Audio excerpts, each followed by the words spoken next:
Selamat siang Bu, silakan duduk. Sebelumnya perkenalkan ya Bu, nama saya Dr. Rahmat Sanjaya. Saya yang bertugas siang hari ini. Ibu silakan duduk. Saya data diri Ibu dulu ya Bu. Nama Ibu siapa? Oke. Umur Ibu berapa sekarang? Oke. Alamat Ibu? Oke. Pekerjaan Ibu sekarang apa? Oh, Ibu di sini yang bisa saya bantu?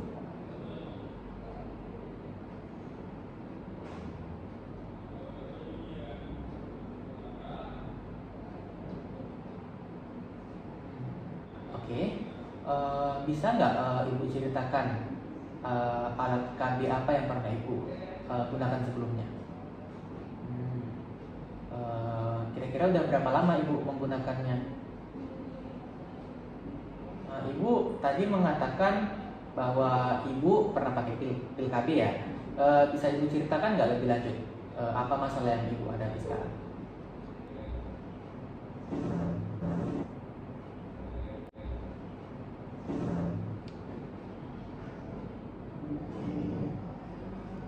Ya Bu, saya mengerti kekhawatiran Ibu.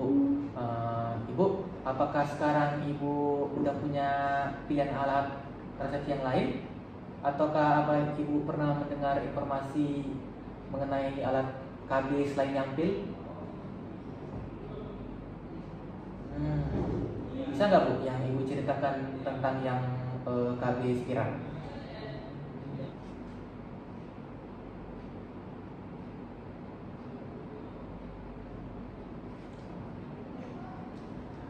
Sepertinya pengetahuan Ibu tentang metode KB spiral itu sudah cukup baik. Betul Bu, dengan spiral haid Ibu itu bakal tetap teratur setiap bulannya. Dan metode itu bisa dipasang buat sampai 10 tahun Bu.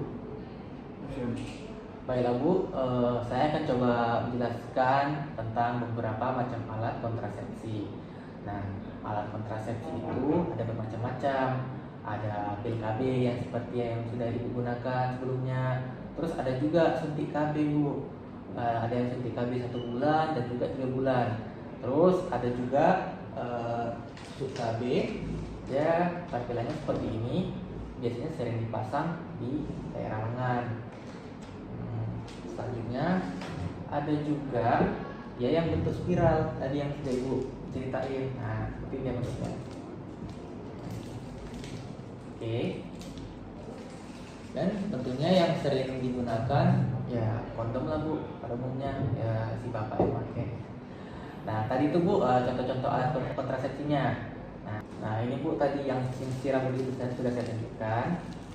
Ini spiral ini dimasukkan ke dalam rahim Ibu.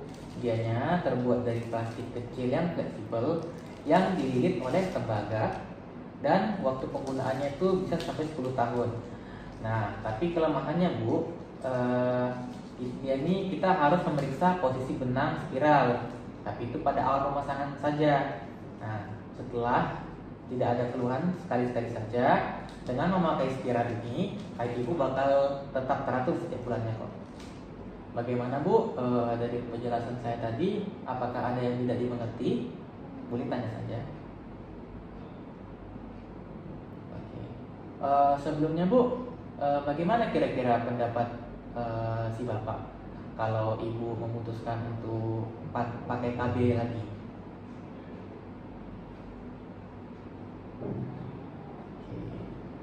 Oke, baik Bu. Setelah Ibu mendengarkan tentang penjelasan saya tadi tentang beberapa macam alat kontrasepsi beserta tadi gambarannya, metode mana yang mungkin paling sesuai buat Ibu? Kira-kira Ibu mau pilih yang mana sekarang? Oke, baiklah Bu. Kalau Ibu sudah memutuskan untuk menggunakan KB yang spiral, bisa tolong Ibu jelaskan kenapa Ibu pilih metode tersebut?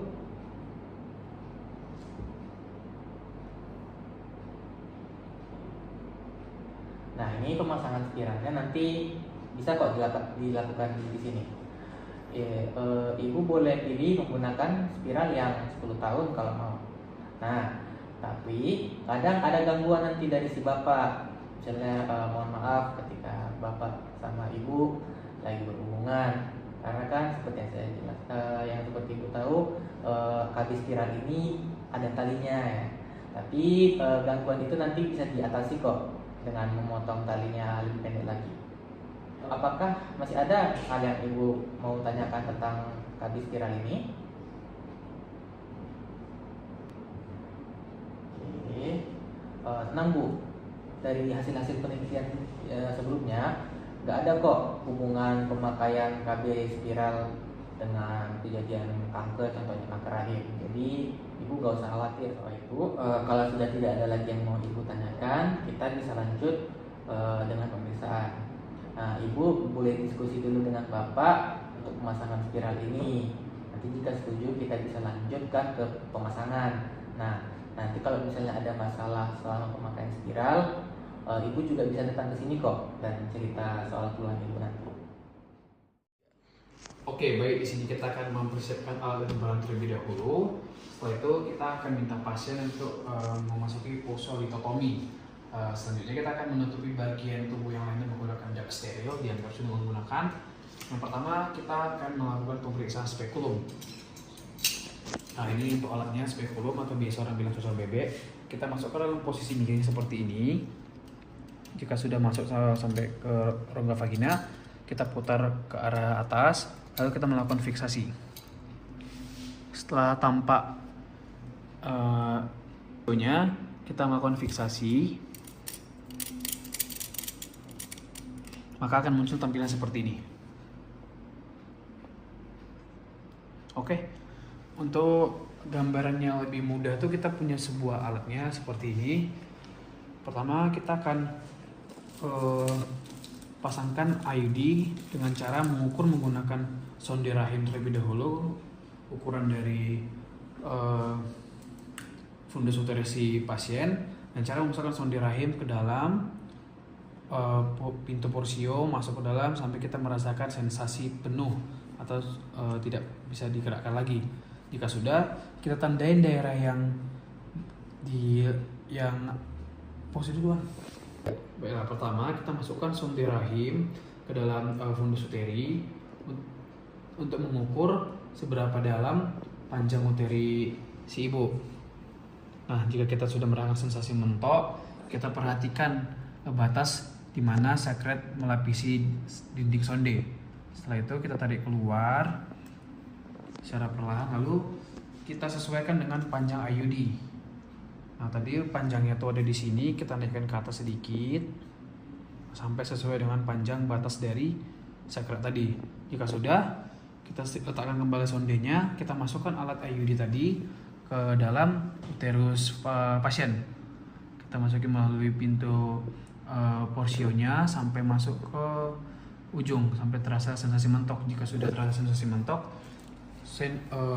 sonde rahim tadi kita masukkan ke dalam rongga dari IUD untuk mendorong bagian ujung dari IUD-nya sehingga IUD-nya mengembang dalam uteri dan mengikuti struktur anatomi dari uteri itu sendiri sampai muncul tampilan seperti ini. Nah, jika sudah tindakan sudah selesai, kita tarik sonde rahimnya secara perlahan, lalu kita tarik juga bagian dari rongga yang menutupi benang yang menutup dari fundusnya. Nah, jika sudah, tampilannya akan seperti ini untuk struktur anatomi di manusia. Ya, seperti ini. Nah, di sini terdapat sebuah benang berwarna biru yang terbuat dari nilon, yang tujuannya itu adalah agar di kemudian hari ketika si ibu sudah memutuskan ingin memiliki anak, kita dapat menariknya kembali. Nah, namun kita dapat menyesuaikan panjang dari talinya dengan tujuan untuk agar ketika si ibu dan si bapak melakukan hubungan, agar kita dapat mengurangi rasa tidak nyaman yang dirasakan oleh si bapak dengan batas minimal adalah 1-3 cm di depan dari porsionya. Nah, tindakan sudah selesai, kita akan merapikan kembali alat dan bahan. Selanjutnya kita akan melepas spekulum tadi yang berada pada rongga vagina ibu dengan cara melepas fiksasinya terlebih dahulu, lalu mengembalikan ke posisi awal, kita masukkan kembali itu posisi miring dengan catatan tidak menutup sempurna. Tujuannya adalah agar rambu-rambu di sekitar kemaluan ibu tidak ikut tercabut. Oke. Oke, jika sudah, kita rapikan kembali bahan. Ibu dapat kita posisikan kembali dulu. Oke, baik Bu, pemasangan KB spiralnya sudah selesai. Semoga masalah ibu yang berkepanjangan akibat konsumsi pil KB sebelumnya itu dapat teratasi. Baik Bu, terima kasih ya Bu atas kunjungannya. Semoga Bapak dan Ibu kedepannya tidak ada lagi kendala. Terima kasih.